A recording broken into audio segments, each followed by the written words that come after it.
नमस्कार। जैसा कि आपको पता है, पिछले वर्ष 2 अक्टूबर से गांधी भितिहरवा आश्रम पश्चिम चंपारण से जन सुराज अभियान के तहत हम लोगों ने ये पदयात्रा शुरू की है। उस पदयात्रा को करीब आज 9 महीने हो गए और पश्चिम चंपारण से चल के पूर्वी चंपारण, शिवहर, गोपालगंज, सिवान, छपरा, वैशाली होते हुए अभी हम लोग समस्तीपुर पहुंचे हैं। मोटे तौर पर अगर आप समय देखेंगे तो एक जिले में 1 से 1.5 महीने तक हम लोग पैदल चलते हैं। अभी तक का जो 9 महीने का अनुभव रहा है, ज्यादातर लोग ये जानना चाहते हैं, भाई पदयात्रा क्यों हो रही है, पदयात्रा में आप क्या देख रहे हैं, क्या आपके अनुभव हैं। तो मैं उसका एक संक्षिप्त ब्यौरा आपको दे देता हूँ। मैं 15-20 मिनट का एक समय लूंगा, उसके बाद आप अपने सवाल कर सकते हैं। अभी तक 9 महीने में करीब 3000 गांवों में पैदल जाने के बाद जो मेरा अनुभव है कि बिहार में लोगों के नजरिए से बेरोजगारी और पलायन उनके लिए सबसे बड़ी समस्या है। बिहार की सबसे बड़ी समस्या बेरोजगारी और पलायन है। बेरोजगारी और पलायन बिहार की एक बड़ी समस्या है। ये जानने के लिए आपको पदयात्रा करने की जरूरत नहीं है। ये तो हर पत्रकार, हर प्रबुद्ध नागरिक पटना और समस्तीपुर में, दलसिंह सराय में बैठा हुआ आदमी जानता है। लेकिन पदयात्रा के दौरान इन समस्याओं, बेरोजगारी और पलायन से जुड़े जो सामाजिक मुद्दे हैं, सामाजिक आर्थिक पहलू जो हैं, इसकी जो विकरालता है वो देखने को मिली। बिहार में शायद ही कोई ऐसा गांव है जहां पर आप 40-50% युवा आज के तारीख में बाहर पढ़ाई या कमाई के लिए नहीं गए। ज्यादातर गांव में हम लोग देखते हैं, जब गांव में जाते हैं तो बुजुर्ग मिलते हैं, महिलाएं मिलती हैं, बच्चे मिलते हैं। नवयुवक 40 से 50% गांव में बाहर ही गए हुए हैं। जो बाढ़ प्रभावित पंचायत या गांव है, वहां पर ये पलायन इससे भी ज्यादा है। 60%, 70%, 80% लोग बाहर गए। दूसरी जो एक समझ है कि कई लोगों को ऐसा लगता है कि बेरोजगारी और पलायन गरीबों का मुद्दा है। बिहार में नजदीक से देखने के बाद पता चलता है कि ये सिर्फ गरीबों का मुद्दा नहीं है। इवन मध्यम वर्गीय परिवार जो बिहार में हैं, उनको भी पलायन का दंश सहना ही है। फर्क इतना ही है कि जो गरीब है वो मजदूरी करने के लिए जा रहा है, जो मध्यम वर्गीय परिवार के बच्चे हैं वो पढ़ाई करने के लिए जा रहे हैं। लेकिन परिवार छोड़कर जाना सबको है। आर्थिक पहलू इसका ये है कि ज्यादातर लोग जो बाहर गए हैं वो औसतन 12 से 15 हजार रुपया महीने की कमाई के लिए गए। ऐसा नहीं है कि वो बाहर कोई बहुत बड़ी नौकरी में या बहुत ज्यादा कमाई के लिए जा रहे हैं।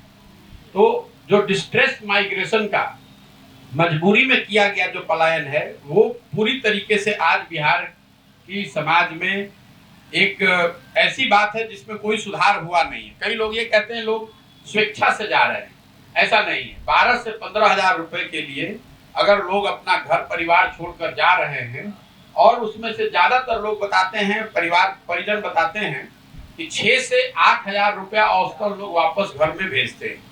तो ये डिस्ट्रेस माइग्रेशन के परिभाषा में ही आएगा। यही हाल करीब करीब बेरोजगारी का है। जो गरीब आदमी है उसके लिए तो बेरोजगारी रोजगार मुद्दा है ही, लेकिन जो किसान हैं, समृद्ध हैं, मध्यम वर्गीय परिवार हैं, उनको भी अपने बच्चों के रोजगार के लिए उतनी ही परेशानी है जितना कि गरीब लोगों को है। गरीबी और पलायन के बाद जो दूसरा सबसे बड़ा मुद्दा बिहार में देखने को मिला वो है किसानों की बदहाली। स्वाभाविक तौर पर इतनी बड़ी जनसंख्या अगर किसानी से जुड़ी, खेती किसानी से जुड़ी है, तो किसानों की बदहाली एक बड़ा मुद्दा होगा। गांव देहात में जो लोग बता रहे हैं कि आज से 5 साल 10 साल पहले के मुकाबले किसानों की स्थिति और बिगड़ी है।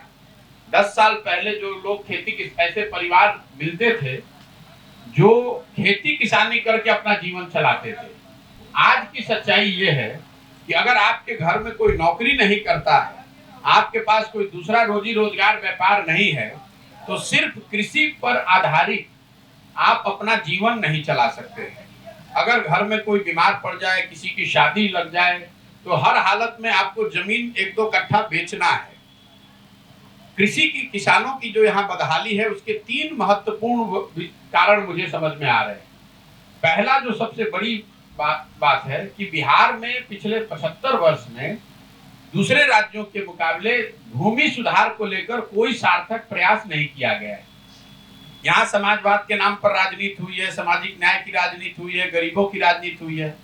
लेकिन अगर आप आंकड़ों को देखेंगे तो आपको पता चलेगा कि बिहार में 60%, इस आंकड़े को याद रखिए, बिहार में 60% लोग भूमिहीन हैं।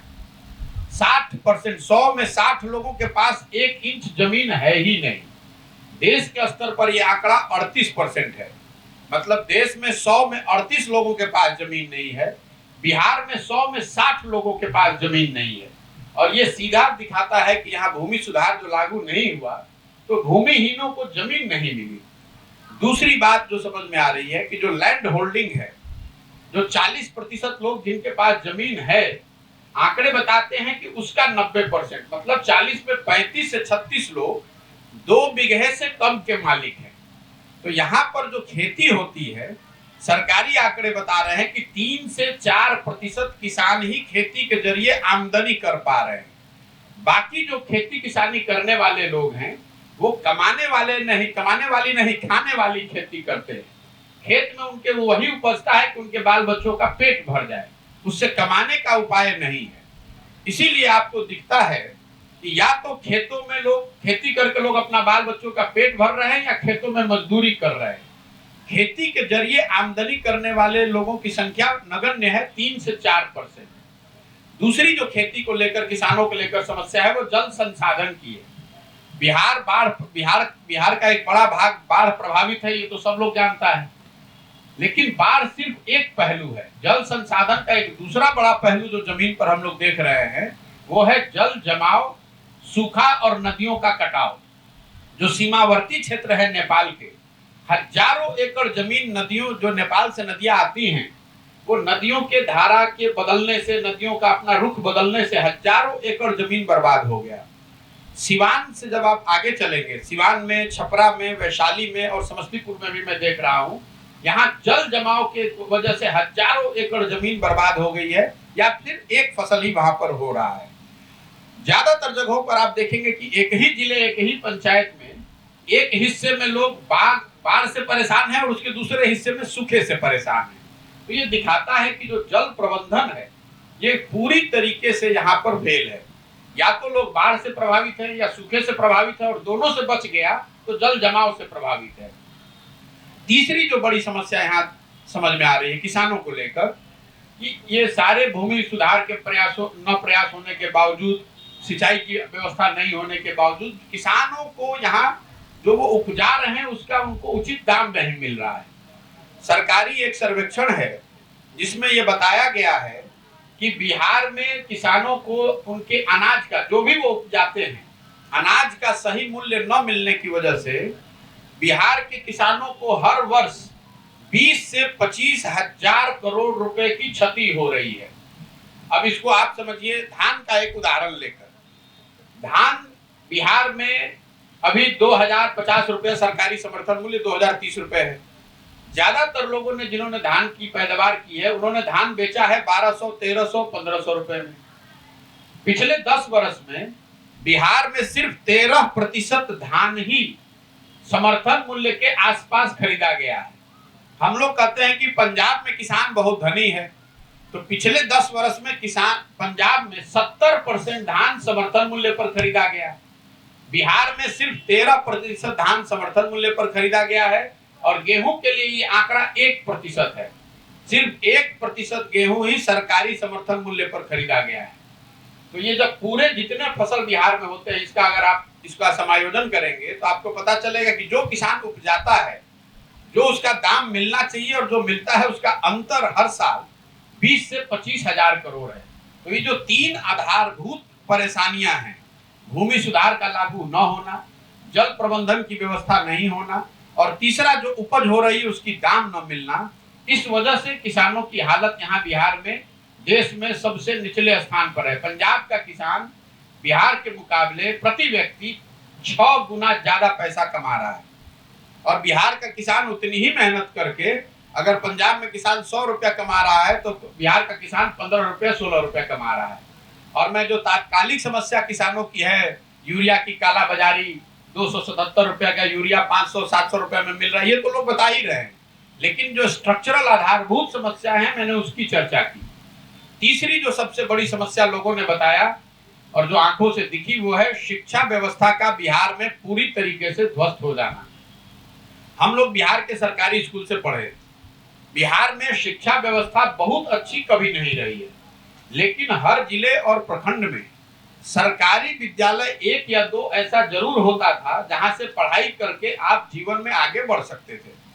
कोई एक मुजफ्फरपुर में लंगट सिंह कॉलेज, पटना में पटना कॉलेज, साइंस कॉलेज, कुछ विद्यालय महाविद्यालय ऐसे थे जहां आप पढ़ाई कर ले तो आपका जीवन सुधर सकता है। आज की जो स्थिति है ऐसे सारे विद्यालयों को भी ध्वस्त कर दिया गया है।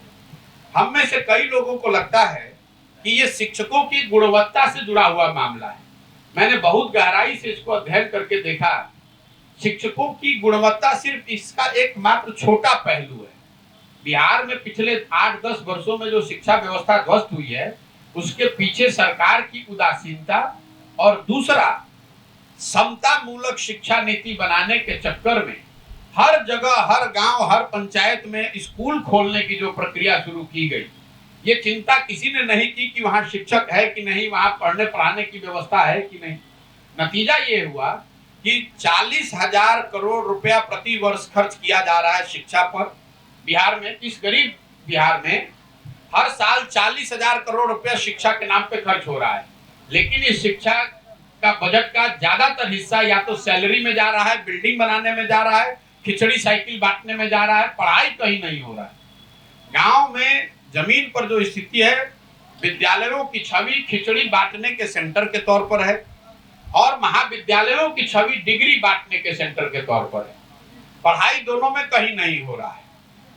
ज्यादातर सरकारी विद्यालयों में मैंने देखा जो नामांकन है, अगर 500 बच्चे सरकारी विद्यालयों में उन्होंने नामांकन कराया है तो उसमें से 200-300 बच्चे बगल के कोचिंग या प्राइवेट इंस्टीट्यूट में पढ़ रहे हैं और सरकारी विद्यालय में नामांकन उन्होंने सिर्फ खाने और कुछ जो बेनिफिट मिल रहा है, पोशाक को लेकर, किताब को लेकर, साइकिल को लेकर, वो लेने के लिए लोगों ने नाम लिखवा रखा है।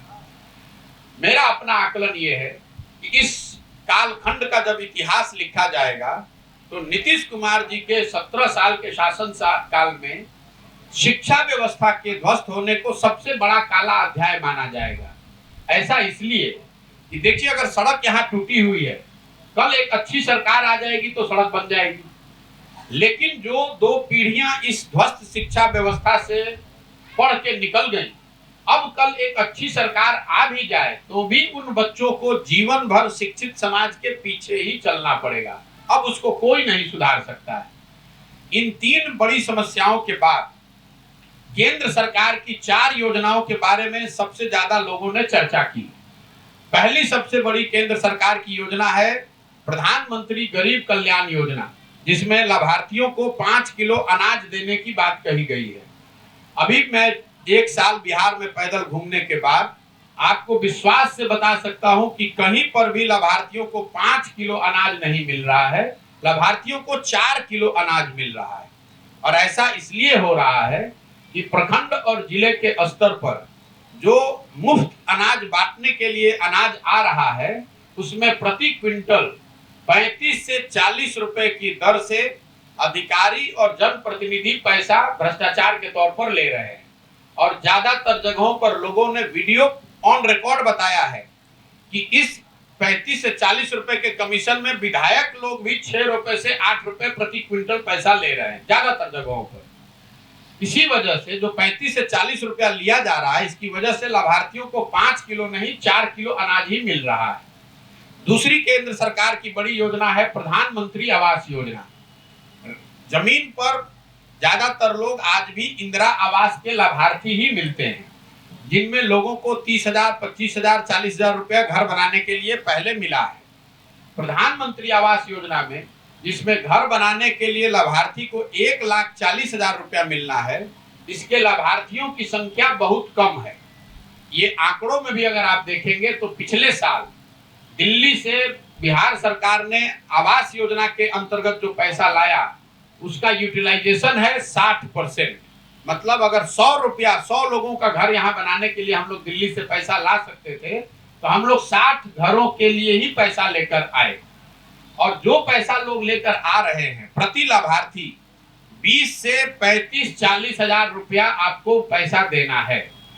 जहां पर जनप्रतिनिधि पैसा नहीं ले रहे हैं वहां पर भी लाभार्थियों को 20,000 रुपया इंदिरा आवास में, प्रधानमंत्री आवास में देना ही देना है। उसकी पूरी एक व्यवस्था बनी हुई है। इंदिरा आवास, प्रधानमंत्री आवास योजना में नाम लिखवाने के लिए 1,000 रुपया, उस आपका घर के साथ फोटो खींचकर आगे भेजने के लिए 2,000 रुपया, और जो 3 किस्त है, हर किस्त में किसका कितना हिस्सा है ये बना हुआ है। कम से कम 20,000 रुपया और अधिक से अधिक 35 से 40 हजार रुपया प्रधानमंत्री आवास योजना के लाभार्थियों को बिहार में घूस के तौर पर देना है। तीसरी जो सबसे बड़ी योजना सरकार की है, केंद्र सरकार की, वो है स्वच्छ भारत अभियान के तहत बनाए जाने वाला शौचालय। बिहार में ज्यादातर पंचायतों को ओडीएफ का सर्टिफिकेट दे दिया गया है, ओपन डेफेकेशन फ्री। जमीन की सच्चाई ये है कि बिहार के ज्यादातर गांव में खुले में शौच जीवन की सच्चाई है। कोई ऐसा गांव नहीं है जहां हम लोग पैदल चल रहे हैं जहां नाक पर गमछा बांधे बगैर आप बाहर निकल सकते हैं। हर गांव में ओपन में शौच आपको खुले में दिख रहा है। इसकी वजह यह है कि शौचालय योजना के अंतर्गत हर शौचालय पर 2,000 रुपया अधिकारियों ने घूस के तौर पर लिया है। आपने शौचालय बनाया कि नहीं, उसका उपयोग करते हैं कि नहीं, इसकी चिंता कोई किसी ने नहीं की है। ज्यादातर लोग बताते हैं कि इस योजना में जनप्रतिनिधियों ने पैसा नहीं लिया है, ये पैसा अफसरों ने लिया है। चौथी केंद्र सरकार की बड़ी योजना है मनरेगा की। मैं जब बिहार आया था, चलना जब शुरू किया, तो मेरे दिमाग में था कि बिहार में इतनी बेरोजगारी है, इतनी गरीबी है, मनरेगा के सक्रिय काम मुझे जमीन पर देखने को मिलेंगे। मैं 9-10 महीने में अभी तक मुझे मनरेगा का एक भी सक्रिय काम दिखा ही नहीं। कुछ जगह पर लोग बताते हैं कि ये पेड़ जो लगा है ये मनरेगा के अंतर्गत लगाया गया है। कुछ जगह पर लोग बताते हैं आंगनवाड़ी केंद्र या पंचायत भवन में मनरेगा के धन का उपयोग किया गया है, लेकिन मनरेगा का सक्रिय कार्य कहीं होता हुआ अभी तक मुझे दिखा नहीं। आंकड़ों को जब हम लोगों ने देखा तो मनरेगा में बिहार सरकार का यूटिलाइजेशन है 39%। मतलब अगर बिहार की जनता को 100 रुपया मनरेगा में दिल्ली से मिल सकता था तो पिछले साल हम लोग 39 रुपया ही लेकर आए, 61 रुपया तो लेकर ही नहीं आए। और जो पैसा मनरेगा में आया उसमें सबसे ज्यादा भ्रष्टाचार है। 40% की दर से जनप्रतिनिधि और अफसर उसमें पैसा ले रहे हैं। तो ये 4 केंद्र सरकार की बड़ी योजनाएं और उसकी जमीनी हकीकत जो लोगों ने बताया, हम लोगों ने आंखों से देखा। इसके अलावा राज्य सरकार की जो योजनाएं हैं, राज्य सरकार का दावा है और लोग समझते हैं कि 2 क्षेत्र ऐसे हैं जिसमें सुधार हुआ है, सड़क और बिजली। तो बिजली को लेकर मैं निश्चित तौर पर आपको यह कह सकता हूं कि बिजली हर जगह आ गई है। चाहे आप किसी टोले में जाइए, गांव में जाइए, हर जगह बिजली आई है, इस बात में सच्चाई है। लेकिन बिजली को लेकर लोग जो समस्या बता रहे हैं कि बढ़े हुए और गलत बिल जो आ रहे हैं बिजली के, सामान्य आदमी को 2,000 से लेके 8,000, 10,000 रुपए का बिल आ रहा है। एक बार गलत बिल आ गया तो आप लोग अदालतों का और डीसीएलआर के ऑफिस का चक्कर लगाते रहिए। मुझे ऐसे लोग भी मिले जो 50,000, 60,000, 1,20,000 तक का भी जिनको बिल आया है। लोगों का एक बार बिल गलत आ गया तो उनका कनेक्शन कट गया, फिर वो कुंडी लगाकर ही जला रहे हैं। या फिर कुछ ऐसे भी लोग मिले हैं जिन पर फौजदारी का मुकदमा हो गया है बिजली बिल की वजह से, जो गांव में छोड़कर भाग गए। तो बिजली के बिल को लेकर बिहार के में आने वाले समय में मैं एक बड़ी परेशानी सामने देख रहा हूं। सड़कों को लेकर जो सरकार का दावा है, लोगों का मानना है निश्चित तौर पर नेशनल और स्टेट हाईवे में सुधार हुआ है, कहीं कोई दो मत नहीं है। नेशनल हाईवे बेहतर हुआ है, स्टेट हाईवे भी पहले से बेहतर स्थिति में है। लेकिन ग्रामीण सड़कों की स्थिति लोग बता रहे हैं कि कमोवेश वही है जो लालू जी के राज में होती थी। ग्रामीण सड़कों की स्थिति बिहार में हर गांव में, कोई ऐसा गांव नहीं मिला अभी तक जहां पर बढ़िया सड़क, ग्रामीण सड़क बनी हुई है।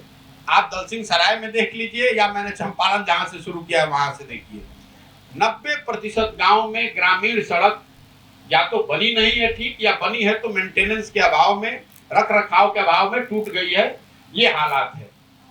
जो राज्य सरकार की योजनाएं हैं जिस पर लोगों की सबसे ज्यादा शिकायत है, वो 7 निश्चय के अंतर्गत 4 बड़ी योजनाएं सरकार चलाती है। पहली योजना थी बेरोजगारों को 1,000 रुपए प्रति महीने की सहायता। 7 निश्चय का ये पहला योजना था। उस समय ये तय किया गया था कि करीब करीब हर साल 12,000 करोड़ रुपए के खर्च से बिहार में रहने वाले हर 18 से 35 साल के युवा को प्रति महीने 1,000 रुपए की राहत सहायता दी जाएगी, ताकि उसको मजबूरी में पलायन न करना पड़े, बाहर जाकर काम न करना पड़े। इस योजना को मुझे लगता है कि बिहार सरकार ने 15 के बाद शुरू ही नहीं किया, क्योंकि अभी तक मुझे इसका कोई लाभार्थी मिला नहीं। पत्रकार बंधु या अफसर भी इस योजना की चर्चा ही नहीं करते। दूसरी योजना जब बनाई गई थी 2015 में, स्टूडेंट क्रेडिट कार्ड की, जिसकी परिकल्पना थी कि 12वीं के बाद पढ़ाई के लिए बिहार के किसी भी बच्चे को अपने परिवार से पैसा न लेना पड़े, इसकी व्यवस्था सरकार करेगी। उस समय का अनुमान था कि कोई 1.25 करोड़ बच्चों को, परिवार के बच्चों को इसका लाभ मिलेगा। अभी 8-9 बरस बीतने के बाद इस योजना में कुल 8 से 9 लाख लोगों को ही राहत सहायता मिली है, और ज्यादातर बच्चों ने, परिवारों ने स्टूडेंट क्रेडिट कार्ड को करीब करीब भुला दिया है। इसका लाभ उनको मिल नहीं रहा है। तीसरी बड़ी योजना जिसकी चर्चा हर जगह आप लोग करते हैं, वो 7 निश्चय में है नल जल योजना।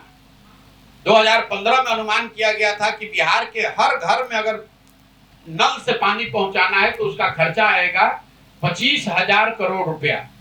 इस योजना को लागू किया गया है। सरकार का दावा है कि 2/3 नल जल योजना चल रही है। जमीनी हकीकत यह है कि 2/3 योजना नहीं चल रही है।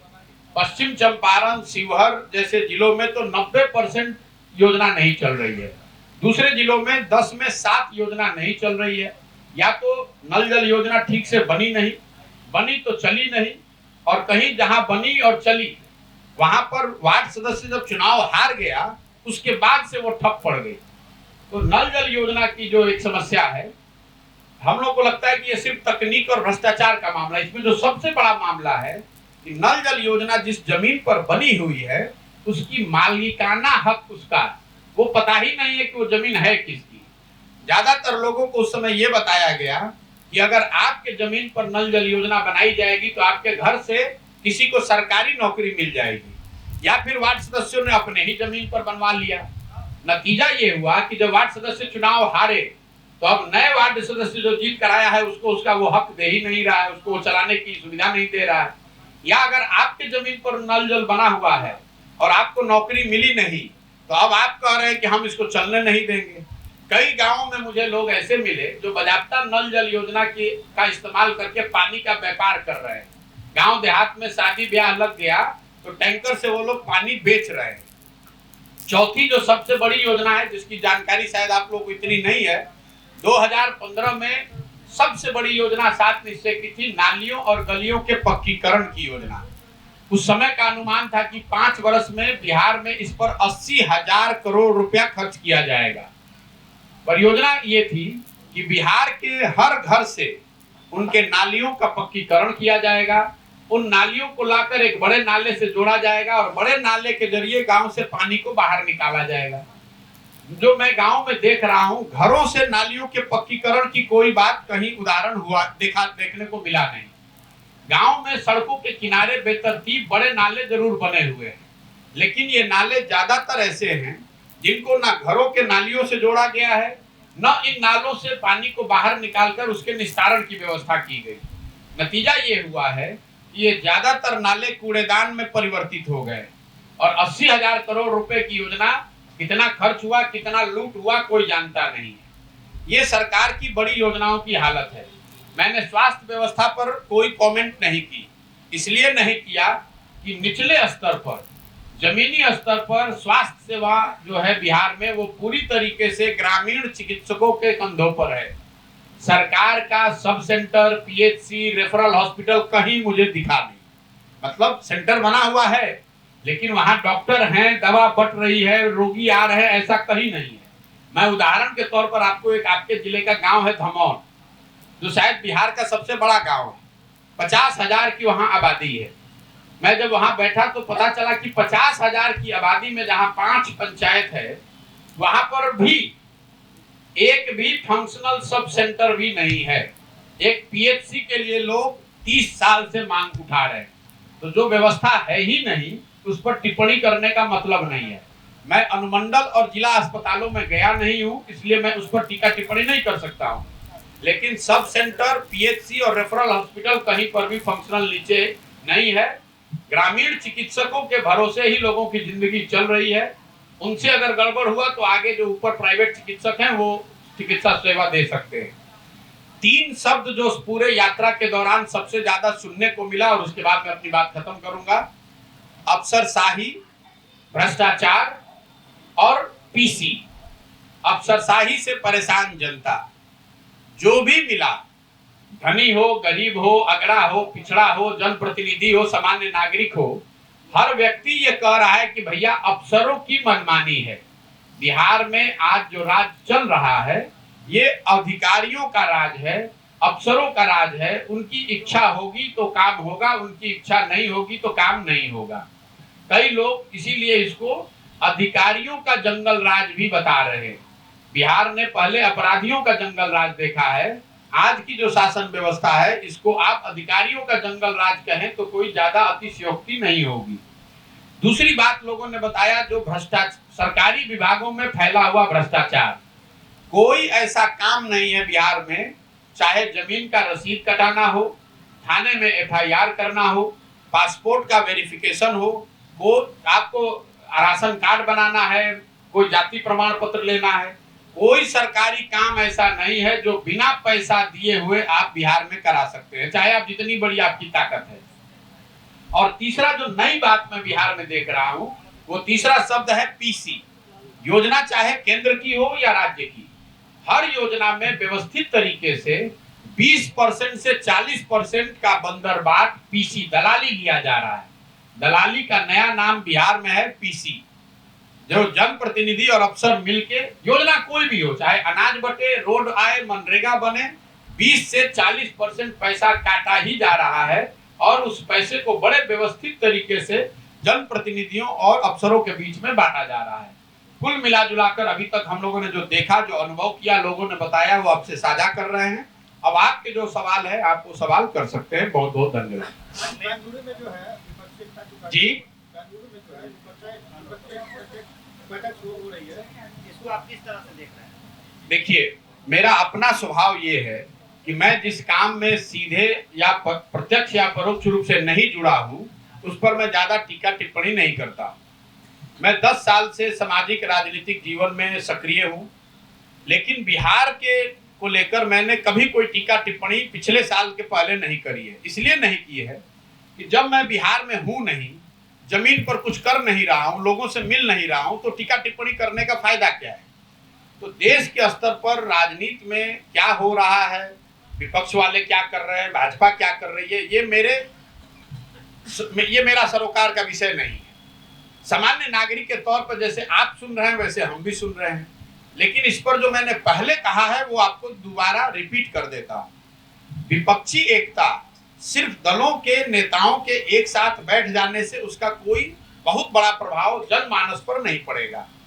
वो प्रभाव तब पड़ेगा जब विपक्षी एकता नेताओं और दलों के साथ साथ मन का भी मेल हो, नैरेटिव भी हो। मैं चेहरे की बात नहीं कर रहा हूं, जनता का कोई मुद्दा भी हो, नैरेटिव भी हो, ग्राउंड पर काम करने वाले वर्कर भी हो, और उस समर्थन को, जनता की भावना को वोट में कन्वर्ट कराया जाए। कई लोगों को ऐसा लगता है कि 77 में सारे विपक्षी दल एक साथ आकर उन्होंने इंदिरा गांधी को हरा दिया। उनकी बहुत बड़ी बेवकूफी है। 77 में दलों के एक होने से इंदिरा गांधी नहीं हारी। 77 में इमरजेंसी बहुत बड़ा मुद्दा भी था, जेपी का आंदोलन भी था। अगर वो इमरजेंसी नहीं होता, अगर जेपी का आंदोलन नहीं होता, तो सारे दल अगर एक साथ आ जाते तो उससे इंदिरा गांधी थोड़ी ना हार जाती। हमने बाद में हम लोगों ने 1989 में बीपी सिंह के भी नेतृत्व में देखा, सारे दल एक होकर उन्होंने राजीव गांधी की सरकार को, कांग्रेस सरकार को हराया। लेकिन दल तो बाद में एक हुए, पहले बोफोर्स मुद्दा बना, बोफोर्स के नाम पर पूरे देश में आंदोलन हुआ, लोगों की जनभावना उससे जुड़ी। तो जब तक आप वो नैरेटिव नहीं लाते, तो मान लीजिए कि नीतीश कुमार कलकत्ता में अगर बैठ जाएं, तो उससे कलकत्ता में या वेस्ट बंगाल में रहने वाले लोगों के जनभावना पर क्या असर पड़ेगा। अगर ममता बनर्जी आज समस्तीपुर में आ जाए, तो समस्तीपुर की जनता का जो विषय है, इनको इससे क्या मतलब है कि यहाँ स्टालिन आकर बोल रहे हैं कि ममता बनर्जी बोल रही है। तो विपक्षी एकता लोकतंत्र की एक प्रक्रिया है, हो रही है, अच्छी बात है, लोकतंत्र मजबूत होना चाहिए। लेकिन इसमें सफलता जो मेरी समझ है, जो भी छोटी मोटी मेरी समझ है, इसमें चुनावी सफलता तभी मिलेगी जब इन दलों के पास एकाएक कोई प्रोग्राम हो जिसको लेकर वो जनता के बीच में जाएं, जनता का समर्थन मिले, तभी उसका परिणाम आपको चुनावी रिजल्ट में दिखेगा। वरना 2019 में भी सारे दल एक साथ हुए थे, उसका क्या फर्क पड़ा? मैं आपको उदाहरण दे देता हूं, लोग अगर भूल गए हैं तो जिस भूमिका में हम लोग के मान्यवर नीतीश कुमार जी आज दिखने का प्रयास कर रहे हैं, करीब करीब इसी भूमिका में आंध्र प्रदेश के चीफ मिनिस्टर चंद्रबाबू नायडू जी थे। देश की तो बात छोड़ दीजिए, अपने आंध्र प्रदेश में चंद्रबाबू नायडू बुरी तरह हार गए।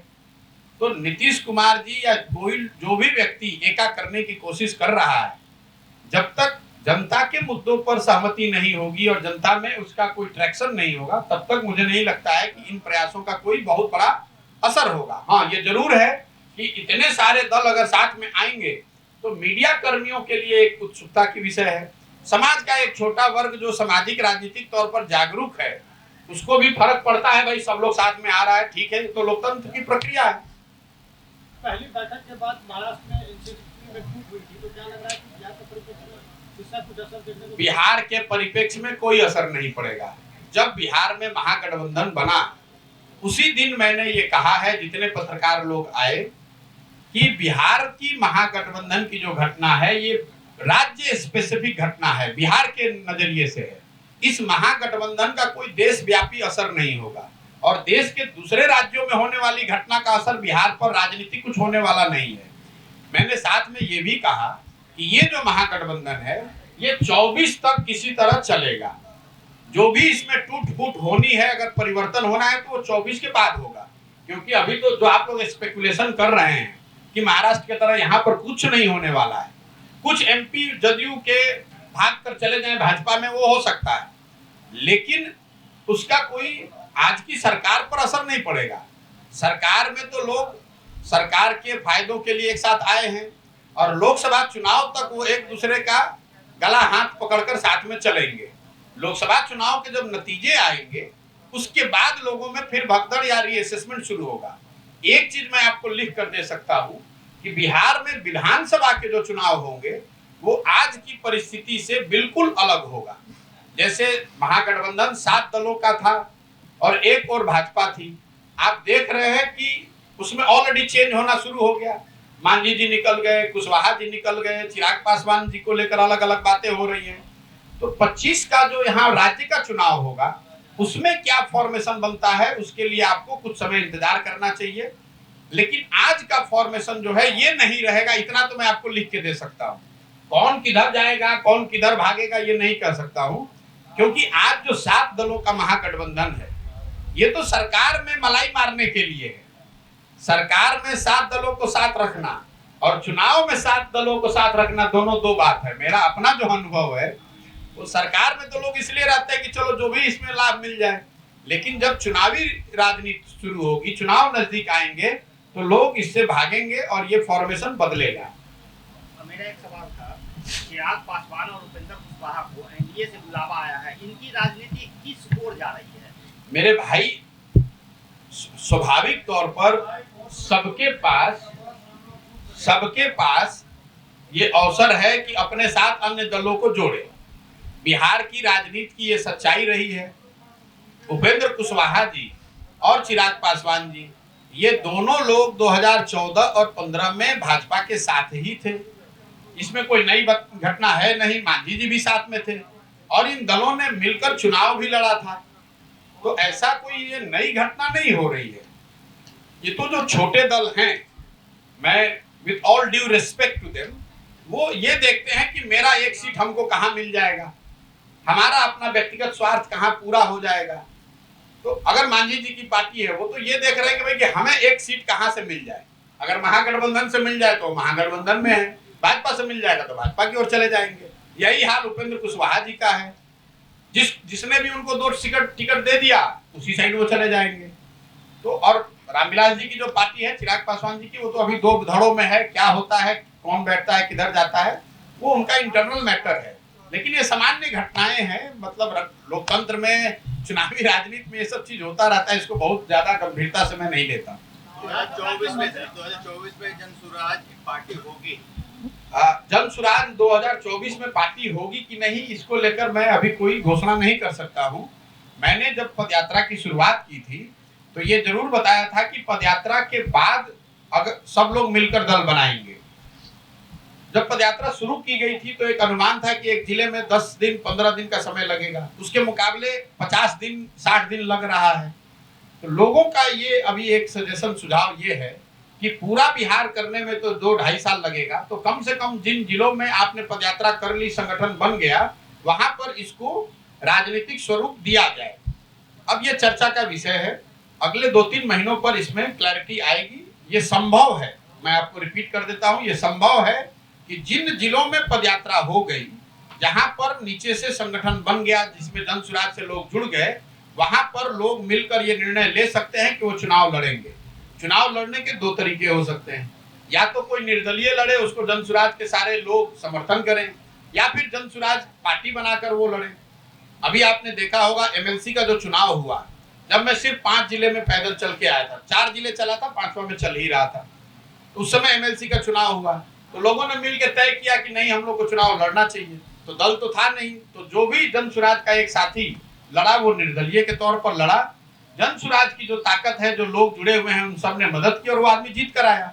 लेकिन इस पर मुझे लगता है कि मैं अक्टूबर के आसपास निर्णय होने की संभावना देखता हूँ। बिहार सरकार के मंत्री और लालू के बड़े बेटे ने ये कहा है कि बिहार को उन लोगों ने कैप्चर कर लिया है और देश के दूसरे राज्यों को कैप्चर करेंगे। भाई, अब जिनका आप जिक्र कर रहे हैं उतना ज्यादा ज्ञान तो मुझे है नहीं, कितना किसने कैप्चर किसको कर लिया है, वो तो वो लोग राजनीतिक तौर पर ज्यादा समझदार लोग हैं, बड़े लोग हैं, उनकी अपनी सोच है, मैं उस पर कोई टीका टिप्पणी नहीं करना चाहता। बिहार में जातिवाद तो नहीं, बिहार में जाति एक बड़ी सच्चाई है, सामाजिक राजनीतिक क्षेत्र की बड़ी सच्चाई है, लेकिन इस परिप्रेक्ष्य में मैं आपको 2 बात बताना चाहता हूं, हर मीटिंग में बताता हूं, लोगों को भी पत्रकारों को भी। बिहार में जाति उतनी ही बड़ी सच्चाई है जितनी कि ये उत्तर प्रदेश और गुजरात कर्नाटक में है। ये जो आप और हम मान लेते हैं कि जाति सिर्फ बिहार में ही है और जातियों पर सिर्फ बिहार में वोट पड़ता है, ये आपकी सोच ठीक नहीं है। दूसरी बात, हर व्यक्ति बिहार में जाति पर वोट कर रहा है, ये भी ठीक नहीं है। इसका मैं आपको उदाहरण भी रोज देता हूं। आप और हम सब लोग मानते हैं कि बिहार में भाजपा को वोट हो चाहे नहीं, मोदी जी के नाम पर वोट पड़ता है। तो मोदी जी के जाति के कितने लोग बिहार में रहते हैं? तो हर आदमी जो मोदी जी को वोट कर रहा है वो उनकी जाति को देखकर तो नहीं कर रहा है। तो जो ये परिकल्पना है कि बिहार में वोट करने वाला हर व्यक्ति जाति पर वोट कर रहा है, ये ठीक नहीं है। हाँ, एक वर्ग जरूर है जो जाति के आधार पर वोट करता है, एक वर्ग ये है जो हिंदू मुसलमान के नाम पर वोट करता है, एक बड़ा वर्ग ये है जो इसलिए वोट करता है भाजपा को क्योंकि वो लालू जी को हराना चाहता है, लालू के डर से भाजपा को वोट करता है। और एक बड़ा तबका है, खासकर जो माइनॉरिटी है, जो मुसलमान है, वो भाजपा को इसलिए, वो लालू जी को इसलिए वोट करता है कि वो भाजपा से डरता है। तो मेरी अपनी समझ है कि बिहार में वोट करने के जो 4 सबसे बड़े मुद्दे हैं, जाति, धर्म, लालू के डर से भाजपा को और भाजपा के डर से लालू को, ये चारों चीजों को आप मिलाएंगे तभी बात समझ में आएगी। सिर्फ ये कह देना कि बिहार में हर आदमी जाति पर ही वोट करता है, इसमें सच्चाई नहीं है। मैंने आपको मोदी जी का उदाहरण दिया, उसी तरह मुसलमानों का बता, 20% आबादी है मुसलमानों की, वो तो जाति पर वोट नहीं कर रहे हैं, वो तो सिर्फ इसलिए वोट कर रहे हैं कि जो भी भाजपा को हरा रहा है उसको हम वोट करेंगे। तो ये मान लेना कि 100 में 100% वोट सिर्फ जाति पर हो रहा है, ये इस बात में दम नहीं। भैया, फंडिंग आज 1 साल से चल रहे हैं और बताते बताते थक गए। आप पत्रकार हैं, आपने सवाल पूछा है तो मुझे जवाब देना ही चाहिए, लेकिन एक अनुरोध आपसे मैं जरूर करूंगा, अगली बार जब किसी भी आप बिहार के नेता से मिलें, आरजेडी के, जदयू के या लोकल जो दूसरी पार्टियां हैं, उनसे भी जरूर ये पूछिए, हिम्मत जरूर जुटाइए कि तेजस्वी यादव से पूछिए कि आरजेडी कैसे चलती है और आप अपना बर्थडे जो मनाते हैं प्राइवेट प्लेन में, वो पैसा कहां से आता है। अब हम आपको बता देते हैं कि जनसुराज में पैसा कहां से आ रहा है। हमने 10 साल पूरे देश में काम किया है और आज देश में 6 राज्यों में ऐसे लोगों की सरकार है जिनके बनने में हमने कंधा लगाया है। तो जन सुराज का अभियान जब मैंने शुरू किया तो उसमें मैं घर घर जाकर गांव गांव जाकर ये आश्वासन दे रहा हूं